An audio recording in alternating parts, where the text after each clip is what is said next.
Para mabawasan ang mga bumabiyaheng pampaserong bus sa EDSA at lumuwag ang daloy ng trapiko, nagsagawa ng pilot testing ang MMDA sa bago nilang sistema ng pagde-dispatch sa mga ito. Mas high-tech ang sistemang ito na gumagamit ng scanner para makita kung may record ng paglabag sa batas trapiko ang isang bus driver.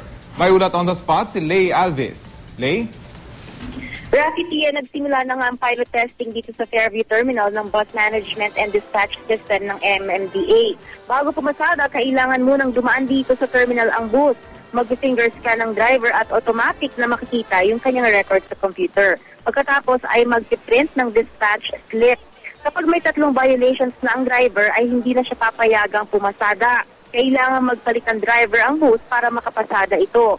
Yung dispatch slip ay kailangang dalhin ng driver sa buong araw niyang pamamasada dahil hahanapin ito ng MMDA personnel. Sa pamamagitan nitong bus management and dispatch system, makakontrol na rin daw ang dami ng bus na pumapasada. Kada 10 minutes ang interval ng dispatching ng mga bus sa peak hours, 15 minutes naman kapag non-peak hours. Sa ganitong paraan, ayon kay MMDA Chairman Francis Tolentino, ay maiibsan ng congestion ng mga bus sa lansangan. Hindi na rin makakapasada ang mga kolorum at magiging mas maingat sa pagmamaneho ang mga bus driver. Susunod na magiging operational ang bus management dispatch system terminals sa Alabang, Coastal Road at Malabon bago magmarso. Pabor naman ang mga bus operator sa bagong sistemang ito dahil mas namomonitor daw nila ang performance ng kanilang mga driver. At Rafi, sa pamagitan ng text ay maaari na ring ma-check ang record ng driver at bus.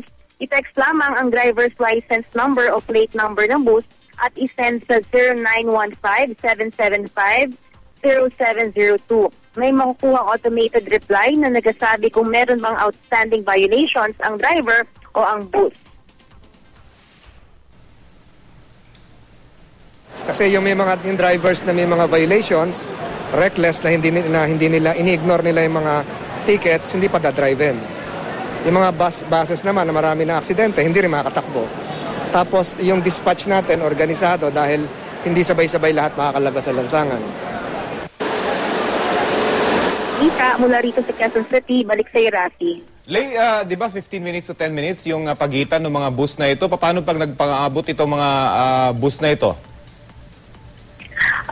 So ngayon, Rafi, dahil nga pilot testing pa lamang, ay ito yung munang in-implement silang sistema. So kapag may nakita pa rin silang magiging problema dito sa sistemang ito, ay pwede pa naman nilang baguhin, Rafi. Okay, maraming salamat. Lay Alves.